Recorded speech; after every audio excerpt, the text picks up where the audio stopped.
All right, so now for the rules addressing repeated factors, whether or not it's linear or quadratic, you need the same number of partial fractions as the number power, right? Which tells you how many times that factor has been repeated. So we're looking at just one particular factor, x squared plus 5, but it gets repeated for 3 times. So you will need 3 partial fractions, right? Now, each of them will have the factor x squared plus 5, right? But you have to keep raising those factors to the power up to the third power, right? So it'll be x plus 5 to the third power, right? First power, second power, third power, okay? Now, when it comes to the numerator, I mean, in general, you should be open to those numerators up to a power that's at least 1 power lower than the denominator. And this is exactly why in rule number 2, 1 and 2, you see that even if that rule number 2 has linear factor repeated, that means you have linear factors raised to the higher power, but the numerators are all constants.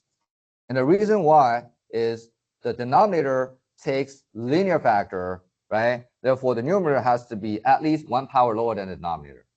So they're constants. But now you're looking at quadratic factors in the denominator. That means it should be the worst case scenario, the numerator is going to be in a form of ax plus b, right? Where a, b are constants. So you should have all of them in the same format, right? But of course, just to differentiate the first, right, second, and third fractions, you're going to go with maybe a sub 1, x, b sub 1, a sub 2x plus b sub 2, right? Or a sub 3x plus b sub 3. And you can see how tedious it is, right? Not to mention that you're not able to quickly get some constants just by setting x to be some of these numbers, right? But at least in a test, first off, again, just trying to be, as transparent as I can be with you guys. So what I would like to see, if you were to have a question like that in a test, you need to get me the correct master's equation. That will make sure that you get, I'll say, at least 2 out of 3 points, right? So can everyone read off the master's equations based off the fraction that I started with and the breakdown form? Rebecca, you want to try it?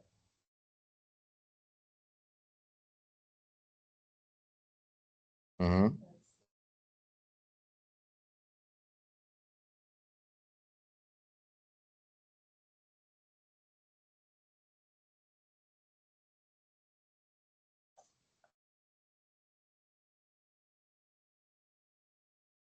Okay, so now let's pause. I'm assuming that you're referring to the first numerator, right? A sub 1x plus b sub 1, right? And it was multiplied with x squared plus 5 to the second power. Could you explain, right? Could you explain to the rest of the class why you decided to take that factor to the second power and multiply with the first numerator?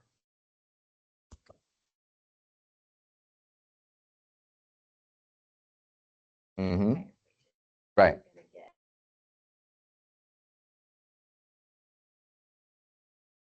To the third power.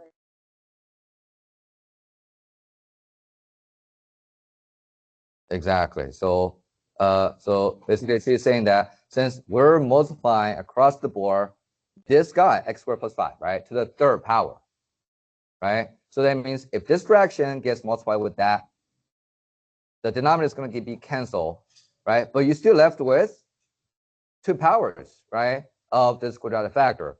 And therefore, it's, the numerator multiplying whatever factors that didn't get canceled, right? Or however many identical factors that didn't cancel, you should put them there, right? And so I think that's good enough for the rest of the class, to know the pattern, right? So I'm going to write down the remaining part. So a2x plus b2 times x squared plus 5 only to the first power, right? Since 2 of the powers, got canceled, you have the third part. So times 1. You see that? Do it again. Just by itself, yeah, exactly. So now, what we're gonna do next?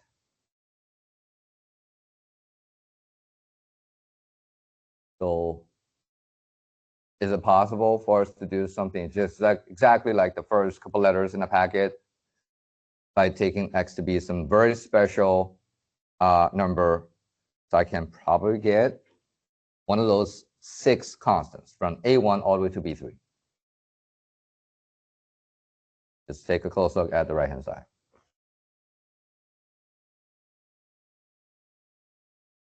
Now, first off, notice that you have 3 terms, right? Gets multiplied with an x.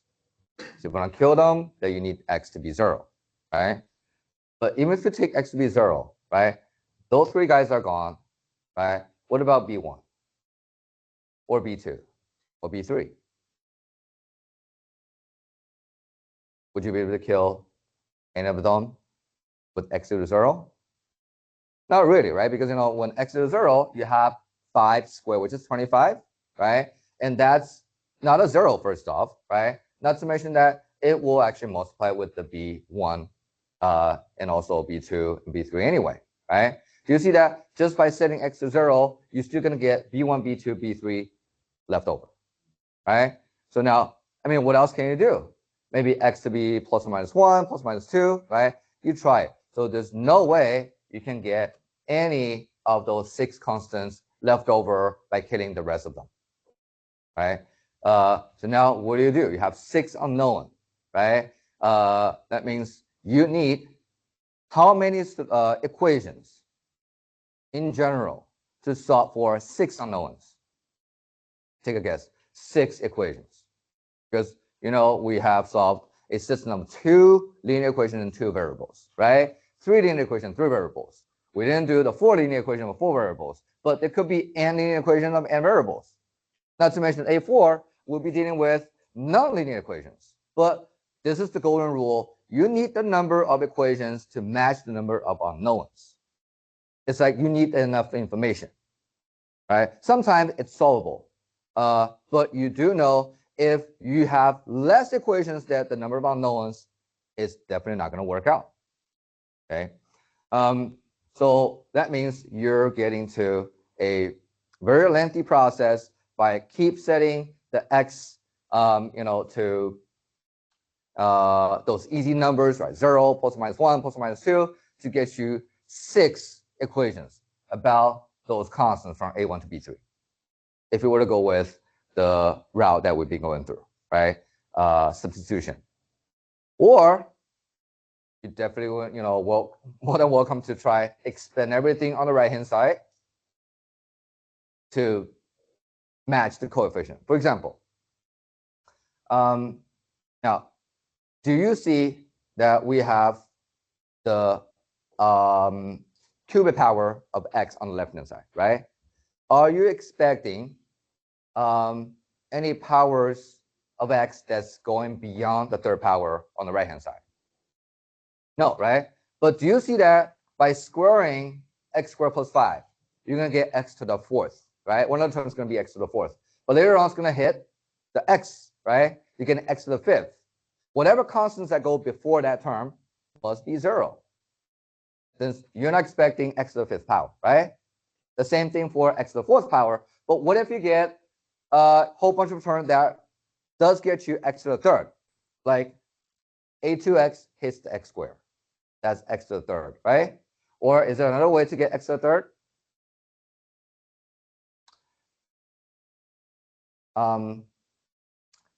The middle term of the perfect square trinomial. It's hidden. You guys see that? If you expand x squared plus 5 raised to the 2nd power, remember the perfect square trinomial, the second term, the middle term that has a 2 in it, right? So that will be x squared. Later on, it's going to get hit by the x, right? So, but again, it's not getting any better. So now the question is, if I decide to get you a question like that, I mean, it's possible in a final, there will be a multiple choice, right? But in a test, that's not going to work. You don't have that much time to work it out, right? But what if you do get a question like that in a final? If you have to get it right, is there a way they can still figure it out just by looking at those 4 options?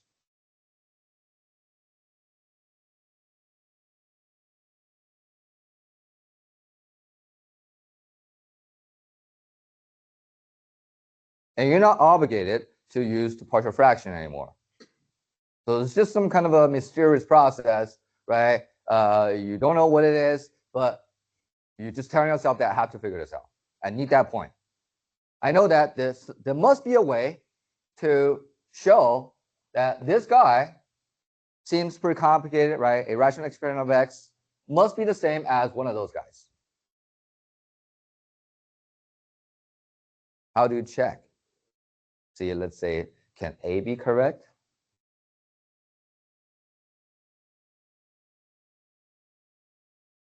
How do you know? Maybe just, I don't even know. So maybe it just doesn't look right for some reason, right? Maybe it's just a little bit too simple because, maybe people's going to go with B and D because it seems long, right?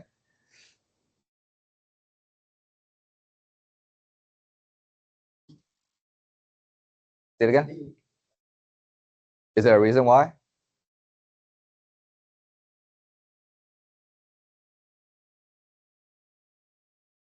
There's 3 separate. All right, so, oops. Okay, so what if it's an SAT? Now, of course, I guess that you guys know how to use the Desmos, right? And I was chatting with Professor D on the way here. I'll be done in a few minutes, all right? So I said, I'm really honest in class. I said, I'm not an expert in Desmos, okay, because I don't use that a lot, right? I don't have the time to search for YouTube videos or ask, people around me how to use Desmos because, well, at least I know calculator. Well, to be honest, I'm probably not going to be as good as you guys, when it comes to TID before. The reason I was able to show you is I literally looked them up, the day before. Again, that's what I do, right? But I know the math, right?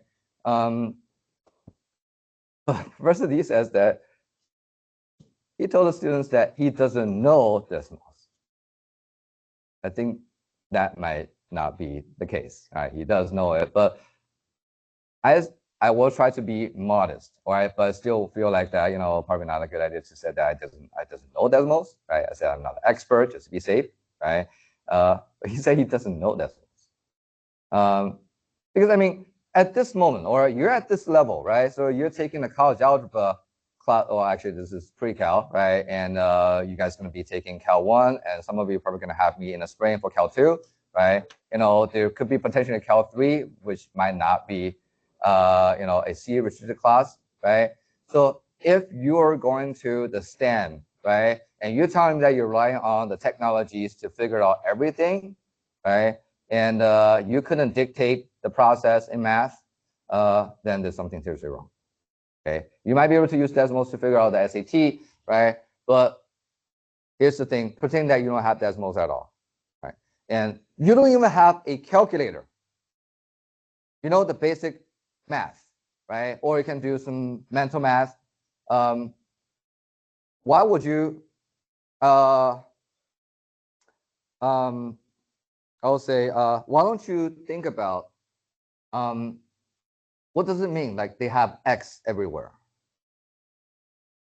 What is X? It's a letter, it's a unknown, it's a variable, right? That means X will take a real number. It's just that you don't know what it is at this point, right? And if X has to be a certain number, they would have told you. If they didn't tell you, that means X could be anything you want, provided that it doesn't cause you any trouble, right? But do you see anything wrong with any real numbers for X in the original expression? Is there any number that X are not supposed to take? Not at all. So that means all real numbers is fine. That means if that question is, a correct one, there must be a one correct solution. Doesn't matter what x takes, that expression must be the same as one of those options, whatever values of x you take. Then why don't you take the easiest number ever for x just to test it out? Right? What would you take for x? 0, right? So that means you're going to set x to 0. You see, the beauty of the 0 is it kills most of the terms, right? So you get 33 over what? Oh, 125, right? 5 to the third power. You guys see it? Well, I mean, you don't have to do mental math. So now what do? Set x to 0 in every single option. Find out what that option is equal to. If it matches 33 over 125, that has to be the right answer, right? Do you see that all those options are very different? They're different in many different ways, right? Yeah, you see that? But sometimes you might overlook certain things. That means if you try x to 0, you get 2 options left over. They have the same exact number as what you figured out for the original expression. That's fairly possible. What do? You'll say, oh, I have 50% chance to guess it right, so let me just guess. I mean, there's a bigger chance you can get it right. But why don't you do it one more round? So let's say if you're down to b and d, right? So you've tried x to 0. Try x to be 1, right? See which one's going to be correct. Is that not good enough? Try another number, right? At least that will be a lot quicker than you try to figure out the partial fraction decomposition. Okay. So I hope that you get my point. It's possible that you see a question like that in the final. Did you try the number to figure it out? Yeah. Okay. And there's only one option, right, that has the same number. Okay. In a test, it's almost unlikely. Okay.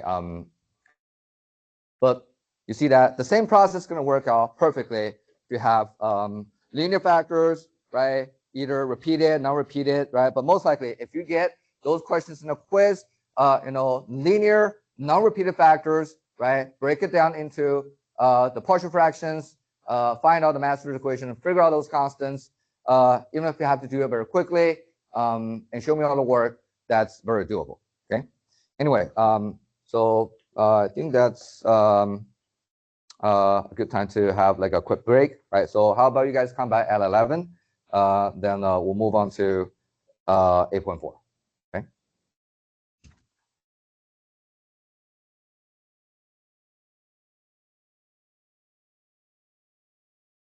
It is. That's why I just want to mention certain key points, and I might still want to go to 3.2 today just to get started. Yeah. Can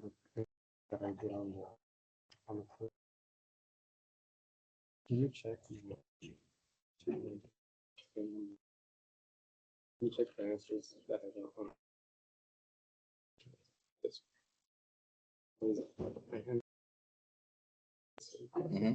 See the option like. Also, none of the options actually match exactly what you got. So I don't know if I did something wrong. Oh, I can take a look. So I need to see the master. Oh yeah, so this is the original. Everyone see this? And then the master equation was x equals this. Okay, cool.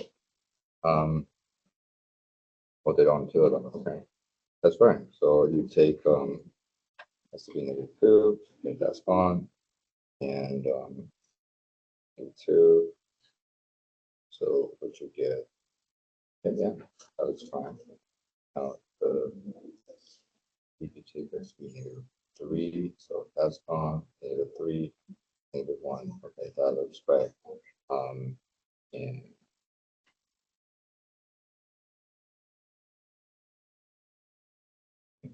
so let me see. I don't see anything wrong with that. So that must be Maybe I didn't. Something, yeah. So now I'm actually kind of curious if you didn't see an option that matches your work, and I don't see anything wrong. On Because I kept seeing like +2, +3, -3, +2. And like, I don't know. okay, so let's see. 8.3. I think that was question 3.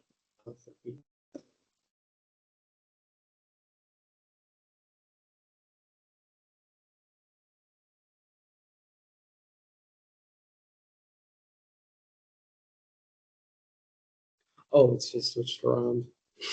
Oh my god. Yeah. So Wow. in order, so well Okay. That's such a dumb yeah, mistake. well, think about this.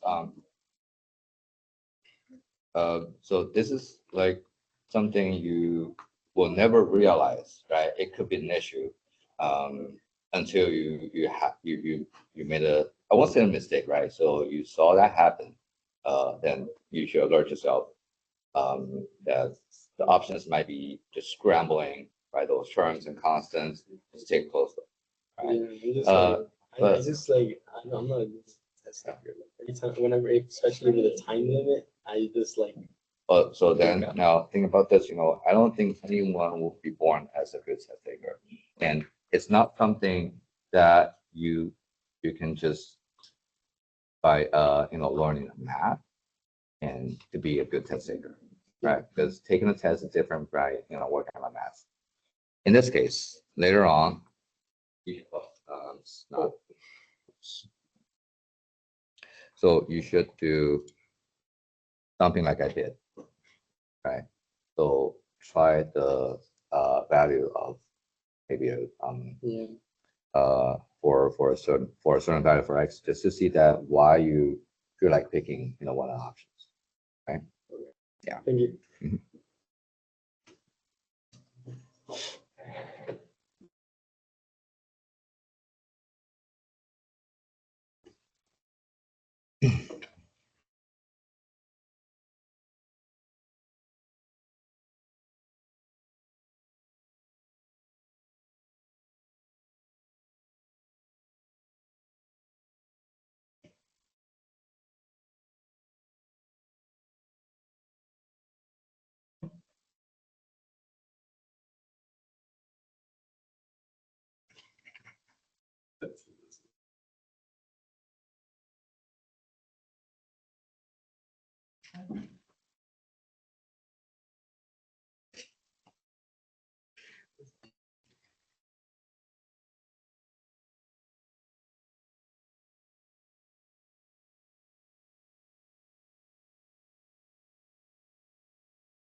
All right.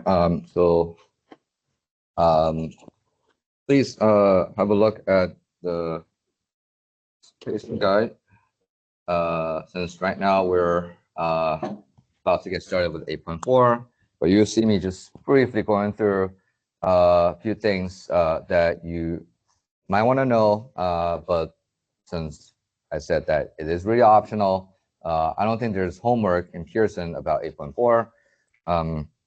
So please understand that it is something that we feel like that you're better off knowing, but we're not testing you guys, about 8.4. Okay, there's no quiz or, test even final exam questions about 8.4. And therefore, we have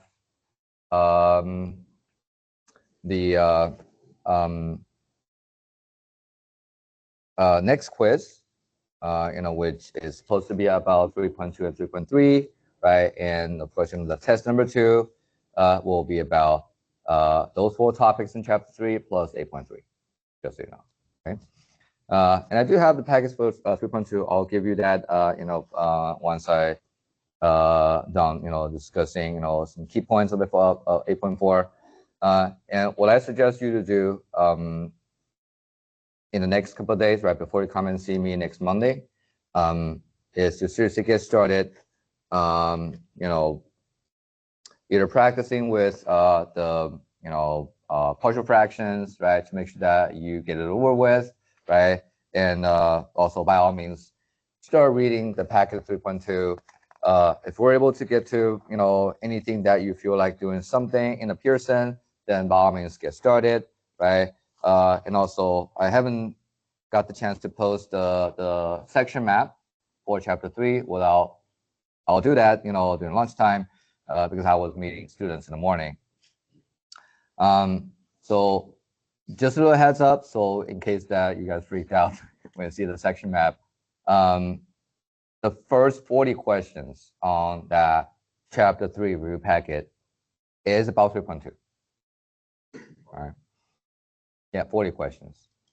But those questions, when you see them, they are as simple as some of the basic concepts, really, really basic concepts.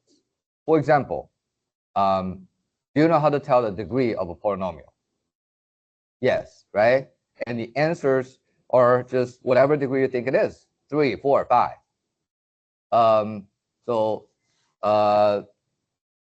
What is not allowed is to have a packet for the review, which only contains 10 questions.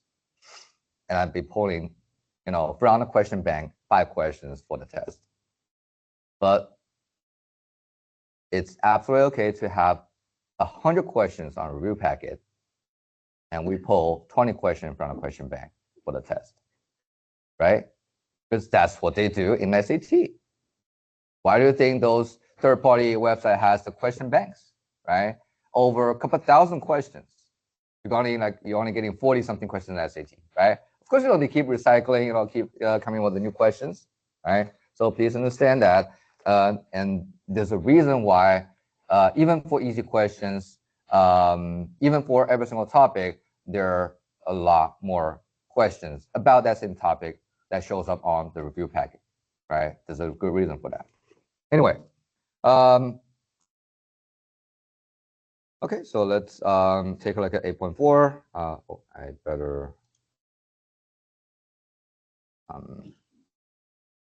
share the PowerPoint. So see that, I didn't even bother to type up everything for anything for 8.4. I'll just use, but unfortunately, I cannot share that with you since it's straight from the, the publisher. You see the water mark, right, kind of things. So it does, have some, copyright issues. But anyway, it doesn't. It's not going to be the problem if I just use that in class. So we're talking about system of nonlinear equations in only two variables. Right? But have you ever worked out any nonlinear equations in one variable ever in the past?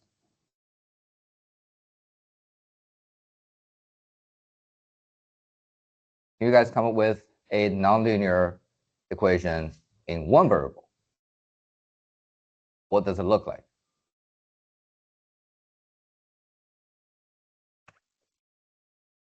Or let's say a generic quadratic equation. Is that a nonlinear equation in one variable? You think? Nonlinear. What does it mean, nonlinear? The power of the variable is more than 1, right? Therefore, you're looking at x squared plus 3 equal to 0. Even though that's, well, let's say minus 3, right? So that is a nonlinear equation in one variable, okay? So you know how to solve, right? If you have one equation in one variable, even though that the variable might not be raised to the first power, right? Or you know what? It could be something like this: 1 over x equals 3. Is that a nonlinear equation? As long as the power of x is not 1, right? That power of x is -1, so it's nonlinear, right? So now take a look at one of the examples. I just want to show you what it looks like. We're not going to even dive into the detail of solving it. So now you have two equations, right?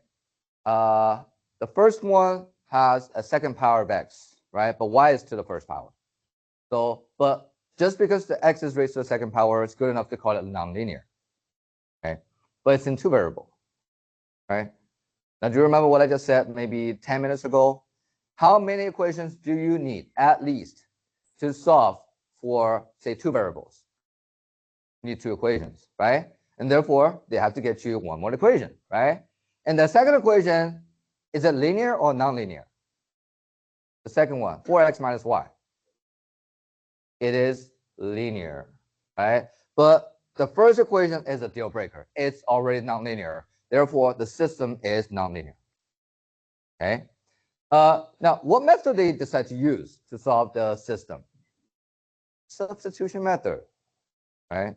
So you thought that it's different from the substitution method you know before? Absolutely not.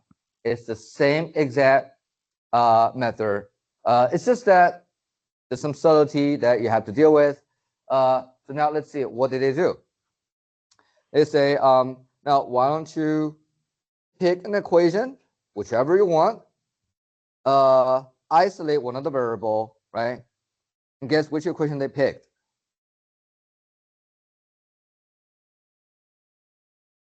By looking at step number 1.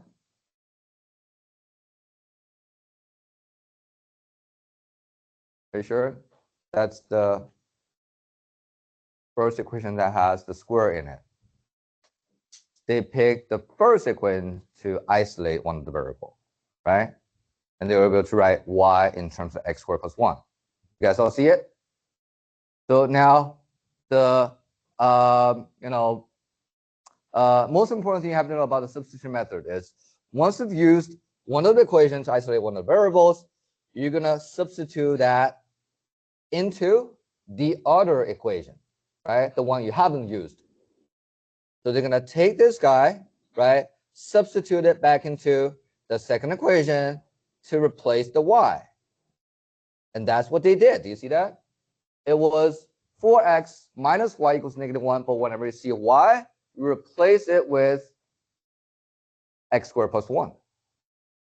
Be mindful that the negative sign might change something, right? So now, if you're looking at the last line there, that's a nonlinear, obviously, but equation in terms of only one variable. You guys know how to solve it, right? It's just a classic quadratic equation, right? Now, how many solutions are you supposed to have for a quadratic equation? In general, 2, right? There could be 2 real solutions, right? Or could be 2 complex solutions, right? But sometimes, the 2 real solutions are exactly the same, right? It's like a repeated. And therefore, you're expecting 2 solutions. And in this case, one is 0, one is 4. Okay? Now, what do you do once you get the solution for x?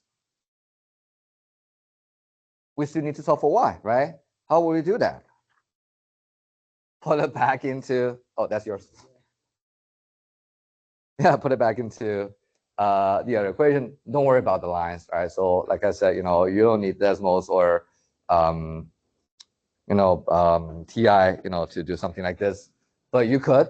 So now you see that since you have 2 possibilities for x, right? You're gonna treat them fairly. You take one of the solution of x, plug it back into any equation, and I don't see why they have to put it back into the second equation. Oh, sorry, the first equation, because you have x squared there, right? So I'll be probably taking the second equation, but it doesn't matter which equation you pick. Put it back in, right? Get the y. So that's the first set of solutions, right? And then you have the second possibility when x is 4, plug it in, you get another set of solutions, right? So there are 2 sets of solution. And now, of course, here's a funny way to write the solution set, right? It is a set, of 2 order pairs, right? The first is, the x, and the second component is the y, right? That is the first quote-unquote solution, and that's the second one. And corresponding to geometrically 2 points, of intersections, right, between the line, which that it represents the second equation, since it's linear, right? A linear equation x and y is going to be a line, and the blue parabola represents that quadratic equation if you were to plot it. Okay. Now, so far, do you see anything new that you haven't learned before? No, right? Even the graphs, right? Everybody knows the parabola, the straight line, right? Everybody knows the substitution method, right? The equation, which is quadratic x, right? Easily solvable. So therefore, I feel like that I just want to mention it, right? Not getting too crazy about 8.4. Now, what about this one? They claim use addition method, or some of you call it elimination method, right?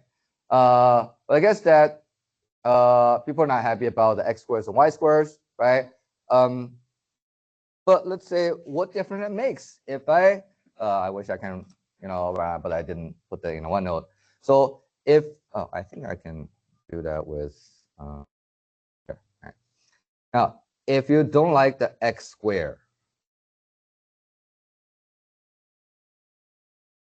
you make such replacement. Let's call it capital A y squared as capital B, as if that those are the constants you're trying to solve for in a partial fraction decomposition. Remember, A's and B, right? A1, A2. So now, do you see that just by rewriting the equation in terms of capital A and B, the equation, the system looks like 3A plus 2B equals 35, right? And then you have 4A plus 2B equals 48, right? So then forget about x and y's, right? How would you solve for A and B from these 2 equations? say using the addition method. So hopefully you realize that the coefficient of the b terms are the same, right? So you could subtract them, right? But that's still addition, right? Adding the opposite. So subtracting them, so 4a minus 3a, you get 1a, right? Or just a by itself. The two b's cancel if you subtract the left-hand side. Right-hand side, 40 minus 35 is 13, right? So a must be 13. But we're not solving for a, right? We're solving, sorry about the confusion. So those letters are just coefficients, right? But we're solving for x. But if a, which is quote unquote x squared, is 13, do you know how to figure out what x is? Just by taking the square root, right? But do you see what we did? There's something that doesn't fit exactly into the method that you already know, which is addition, subtraction, substitution method, which you only use for solving linear systems. But now it's nonlinear. So you're forcing the system to behave as if it's a linear system, solve it, then go back into detail and dig up. So you know what? I am actually solving for x and y, right? So now I got this, right? X squared or y squared equal to a constant, so I can solve for x and y, right? To make sure that you're still using what you have learned, right? But to a slightly new, different scenario. Okay. So let me.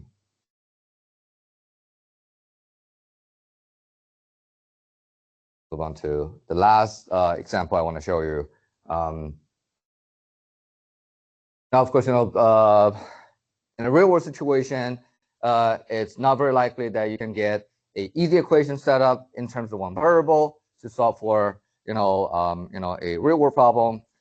But sometimes it's doable. But to be honest, it's probably not worth it looking into just one equation in one variable, even though it's workable. So you're still better off to be open to multiple variables.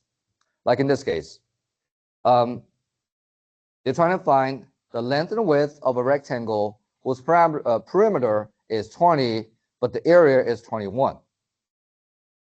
So what our students might end up being doing sometimes is they pick, for example, the length, right, as a variable. Let's call it L. Well, you know what? Let's just make it x, since it will be more consistent with there, right? The length is assumed to be x, right? You're solving for it, but I don't want a y as a second variable. Can I figure it out the width?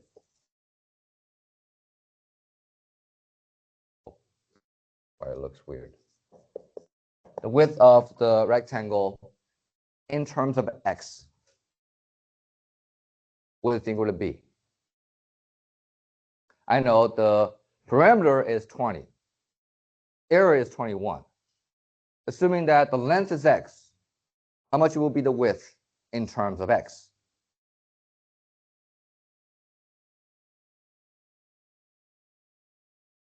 Without assuming a new variable, can we express the width of the same rectangle using the x?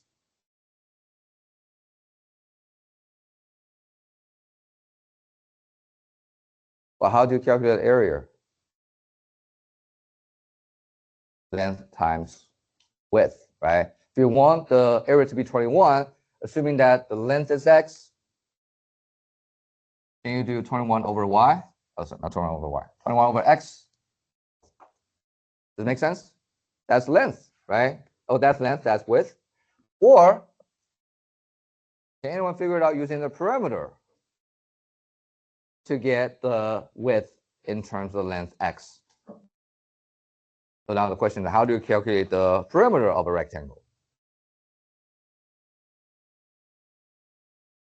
Twice the sum of length times width, right? That means we're looking at the sum of the length and width must be what? 10, since the perimeter is 20, right? Therefore, it's 10 minus x. So let's say if you have these two options, which option would you take? Would you keep the width as 21 over x? Or would you keep the width as 10 minus x? Why is it 10 minus x?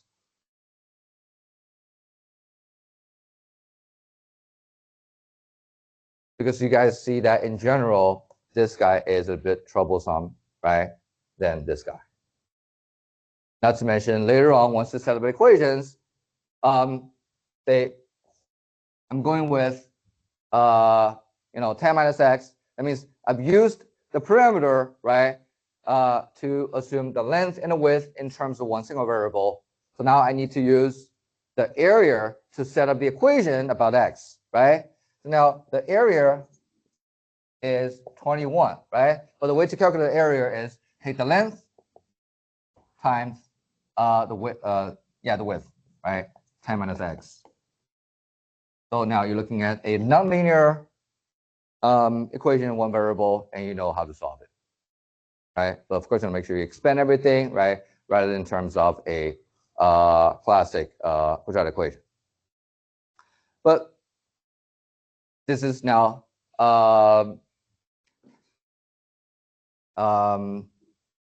seems like not recommended, since now you want to be also open to assuming two variables, and that does make the equations, right? Not equation, but you have two equations, a bit easier to set up, right? You see that they literally just assume x and y, x is length, y is the width. Just take twice as much of the sum of the length and width, set it to 20, which is the parameter, right? And multiply the x and y, length and width, you get 21, right? So those two equations serve the same purpose as that one single equation. But do you see that we blend the thinking of using the area or the parameter into one single equation, right? So we did the thinking ahead of time, but this is like a foolproof method. You just keep assuming however many variables you want, but you keep track of the number of variables. You remind yourself, if I end up assuming two variables, how many equations do you need? Two, right? How would you get two equations? Read carefully and use whatever information they provide you to set up two equations. Okay, so now the question is, how do you solve the system of the two equations? But turns out that the first equation is still linear, right? The second one is nonlinear. Okay, but I want you to take a look at what they did, and that's the only version of the solution they provided. Can you comment on what they did? And I'll just let you know that they've used the substitution method, right? Do you think they can come up with a better way to use the substitution method instead of doing what they just did?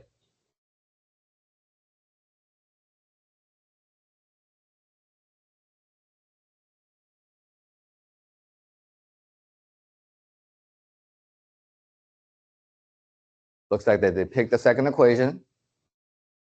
They decide to isolate a y, substitute it back into the first equation, and then getting themselves a rational equation. Means that x ends up being on the denominator, right? And what they have to do is multiply both sides by the x, right, to get rid of the denominators, and they're getting the quadratic equation and solve for x. That's what they did. Is there a little bit better way to get you something easier than a rational equation at some point? Alex?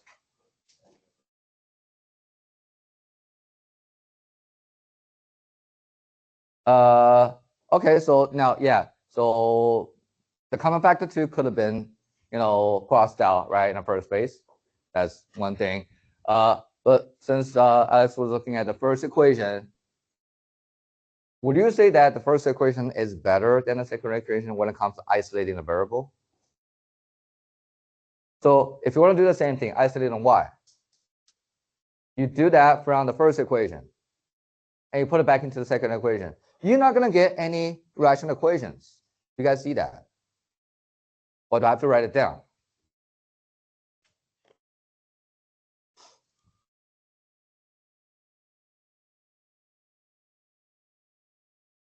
So if I take the first equation, right, cross out the 2,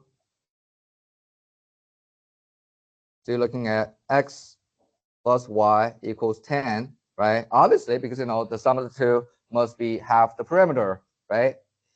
So you isolate the y, which is 10 minus x. See, that's exactly what we got over there, right? 10 minus x. You're going to take this, put it back into the second equation, and what you're getting is not a rational equation, but something much simpler. Right, that's 21. Isn't this better than the rational equation? Right? Yes. And does it matter which equation you pick to isolate the variable? Obviously not, right? But is there sometimes a better choice? Yes, right?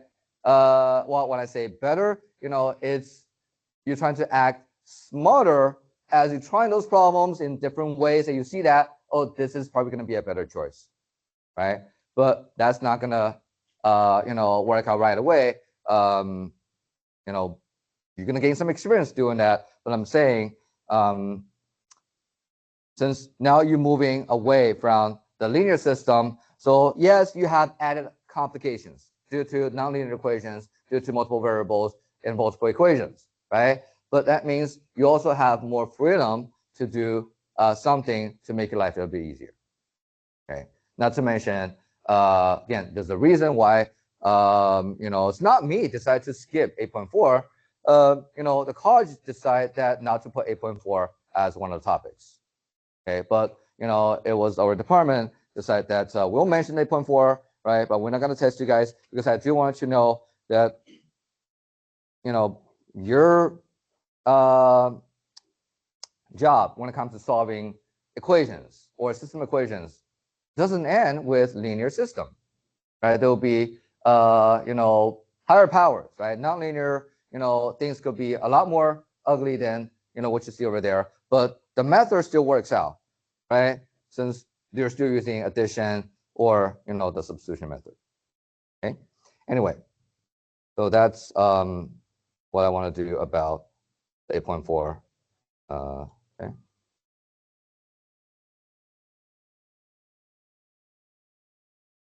All right. So once again, there won't be any quiz and test about 8.4, right? Not even homework. So it's just that we go over something to make sure that there's still more complicated system out there, but hopefully you appreciate the methods we've learned so far about easier systems and thinking about applying them to those non-trivial ones. Okay. Anyway, now let me get started with maybe some of the basics of polynomial function in this graph. It's most like about the first page or even up to the second page of the packet I'm going to give you. So hopefully you will start reading the packet and also try to recall what you have learned back then in college algebra or even maybe algebra 2. I'm sure that the polynomials are always covered, right, in those fundamental algebra course. And now we are not just repeating things you've learned before, so you better try to recall what you've learned, and now you will be functioning, I think, no problem, at a much higher level. And for those who will be taking the calculus in the fall, you will see very quickly that they have the more systematic way in calculus to deal with polynomial functions. And it turns out that polynomial is probably the best function you want to deal with in calculus.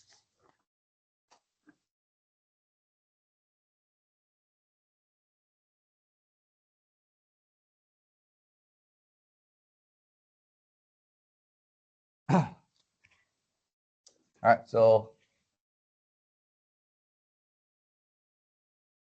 All right, let's start with definition of polynomial functions. So pretty much if you know what a polynomial is, you know what a function, right, with polynomials look like. But we have some terminologies, right, which I'm sure that you've learned before, right? But let me just reemphasize it. So as you're looking at a function f of x, where x is the independent variable, right, or the input of the function, the equation or the expression of the function is given in terms of a whole bunch of constants, and we label them as a sub n all the way down to a sub 0, where the subscript n matches the power of the variable multiplying with that particular constant, right? And those constants, like a sub n all the way to a sub 0, they're called coefficient. They're pure numbers, right? Real numbers. Don't have to be integers. Could be negative, could be radical, could be fractions. Now, the powers of x are limited only to non-negative integers. When I say non-negative integers, they are 0, 1, 2, you name it. It's not going to be -1, -2, or 0.3, right? 1/3, right? They have to be non-negative integers. Okay. Now, the polynomials are usually written in terms of the descending power of x. Just so you know that the last term, a sub 0, sometimes could be understood as x sub 0, no, a sub 0 times x to the 0's power, right? Since x sub 0 is still 1. So every single term in a polynomial has a coefficient, right, a sub n, and a variable part, right, that takes x to the power of n, right? But it's just a convention that you want to match the subscript a sub n with the power of the x.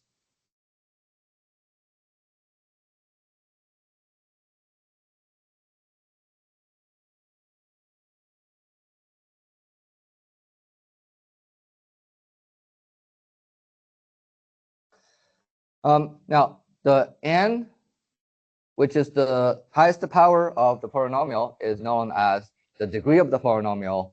And the coefficient a sub n, which is the coefficient of the term that has the highest power of x, is called the leading coefficient.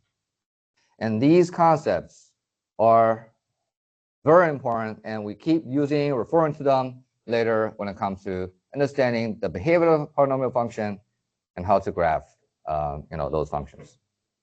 Okay. So now, as you can see from the example here I got from the book, so you need to be able to tell if a function is polynomial or not.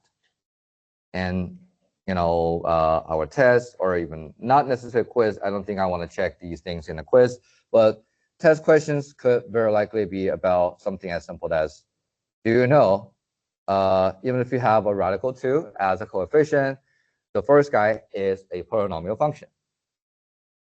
But now what's wrong with this guy? The radical hits the x, which makes the power of x a non-integer, right? And that's a deal breaker, right? You cannot have that as a polynomial function. Now, of course, here, right? So you have something over x squared. That means the power of x is negative, right? So again, we don't take any negative integers in the polynomial function. Negative integer as powers in the polynomial function. Now, in this case,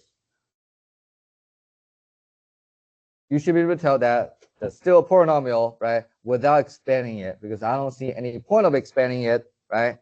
But at this point,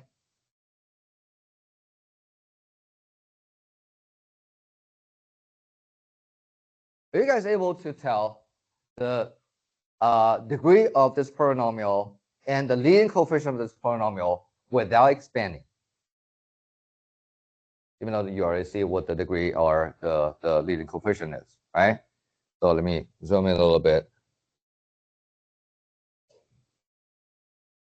Since they say that the degree is 6 for this polynomial, is there a way for you guys to justify that just by looking at the original form of the polynomial function? Why the degree of the polynomial is 6?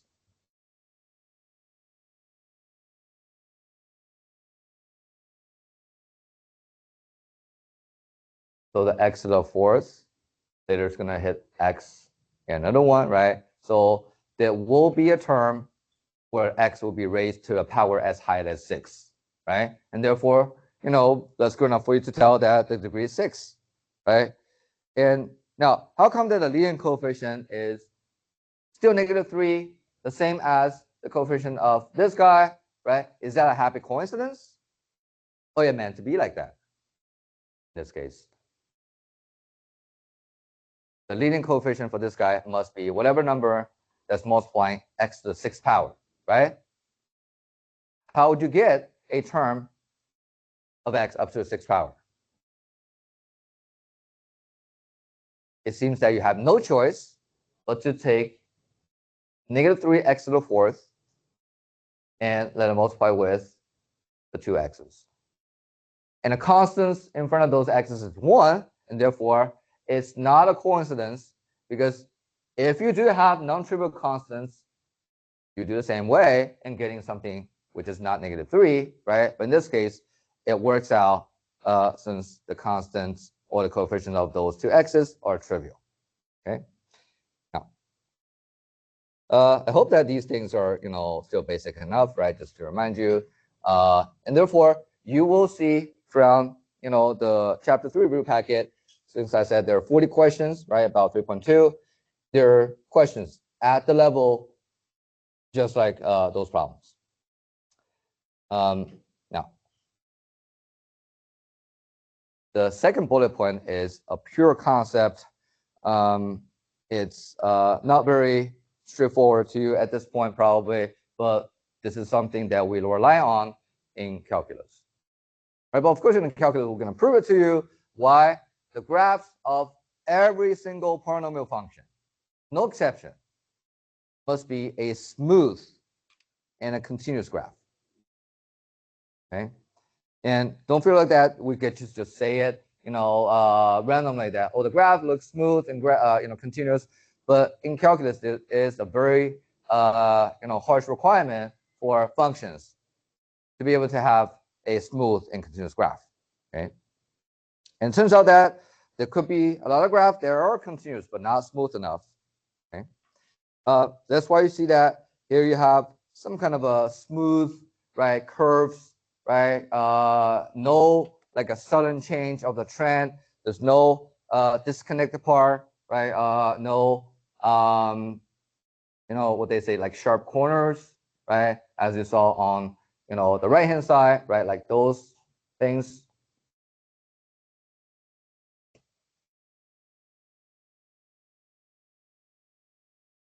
All right, so graphs like that, there's no disconnection. There's always going to be some smooth transition, right? Rounded curves. That's called a smooth and continuous curve, right? Or a graph. Here, the graph is disconnected so that it's not continuous anymore. Here you have a sudden change, right, of the trend or like a sharp corner. That means the graph is continuous, but not smooth. And you should never have graphs like that for polynomial functions. All right, so now,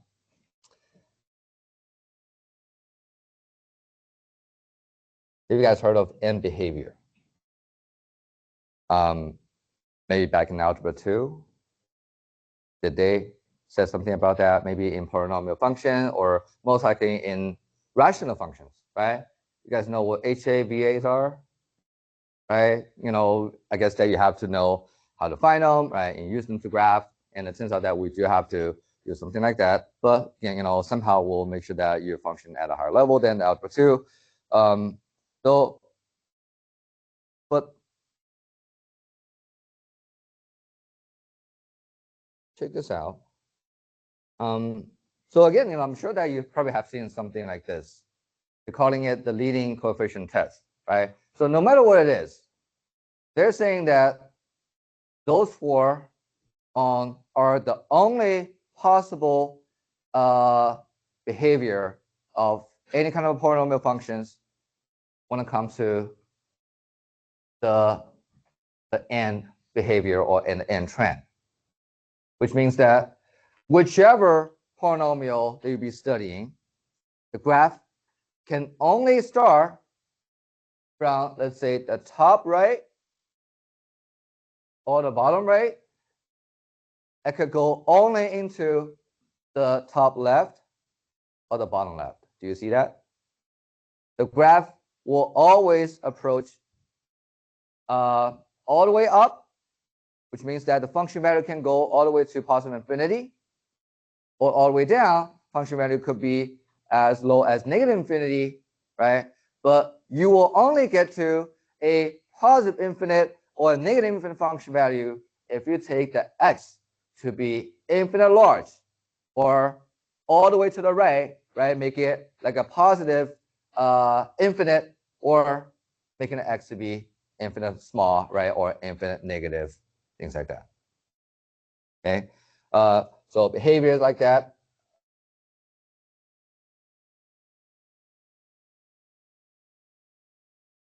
For any kind of functions, right? It's called the end behavior. But it just so happened for the polynomial, you have a much easier way to track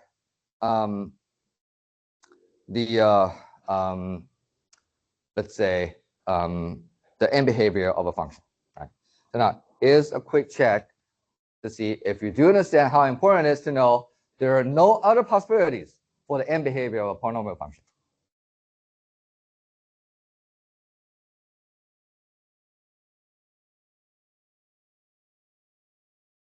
Is it possible to have a polynomial function whose graph looks like that? What's wrong with it? Well, it does go to negative infinity. It seems to have a HA, right? That means the graph doesn't end, or the function value doesn't end with either negative infinity or positive infinity, right? That means you're never going to see any polynomial graph looks like that. Okay? And to be honest, that's also the questions, in the test pen sometimes will, ask you to figure out. So now the question is, how do you tell, right, which situation it is? Do you start from the top right, or do you start from the top left, right? Stuff like that. So there are 4 different scenarios, and it does depends on the order. I say not the order. The degree of the polynomial, whether it's a odd degree or even degree, and also it depends on the leading coefficient. And therefore, we have to emphasize that you have to know how to figure out the leading coefficient and the degree, right? But now, the thing is, here's an easy way for you to remember those 4 cases, okay? Here's what I normally do. So I'm trying to think about maybe 2 simple polynomial functions that I know for sure everyone knows what their graph look like. Okay, one of the function could be x squared. You guys know what the function of x squared look like, right? It will be a parabola.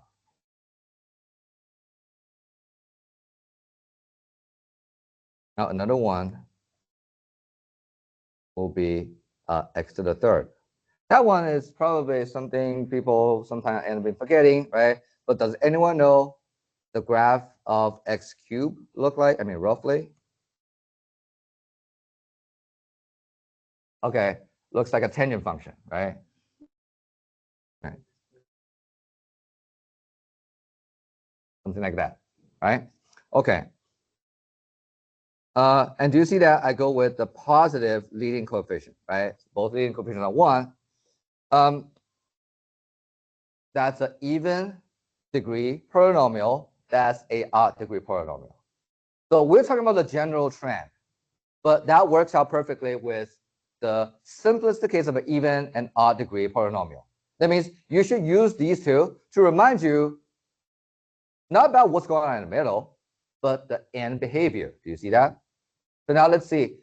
This looks to me a odd degree, right, with a positive leading coefficient because it just looks like x cubed, right? I don't care how many times of wiggling going on in between. All I care is it goes up to the right to infinity. It goes down to the left to negative infinity, right?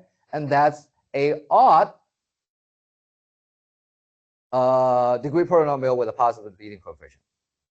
Now, what about this one? That has to be odd, since even goes up, right? That means they go into the same direction. But the thing is, it doesn't seem to match the x cubed. Then you realize, oh, wait a second. What if I put a negative sign in front, right? So you know that putting a negative sign in front of the whole function, making it vertically reflected, right? That means if you take it upside down, okay, so now it rises to the left to infinity, falls down to the negative infinity, right? So that's how simple it is, right? So now, guess what? If I block this part, you thought that, oh, that's look like a parabola, right? With a positive leading coefficient, and that's a downward open parabola. That's all you need, right? Even though that you do have to know all four scenarios, but it's not going to take that much effort, you thought, to remember those four situations, okay? Now,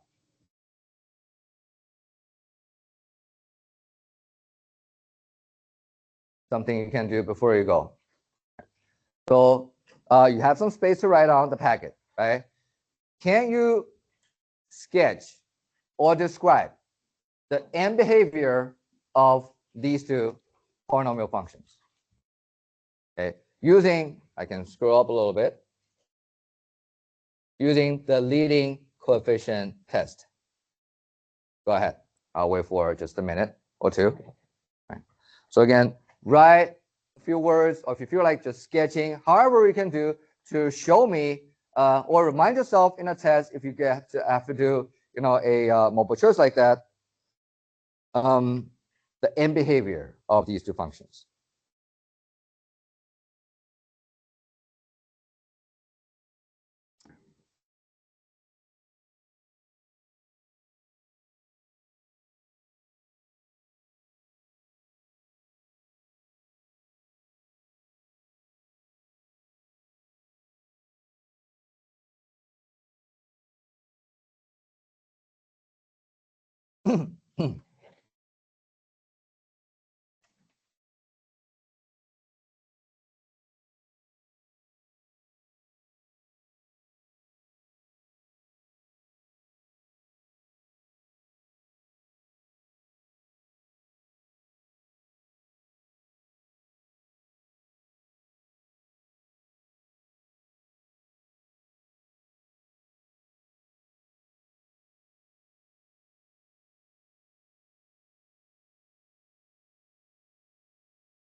All right, is that good enough?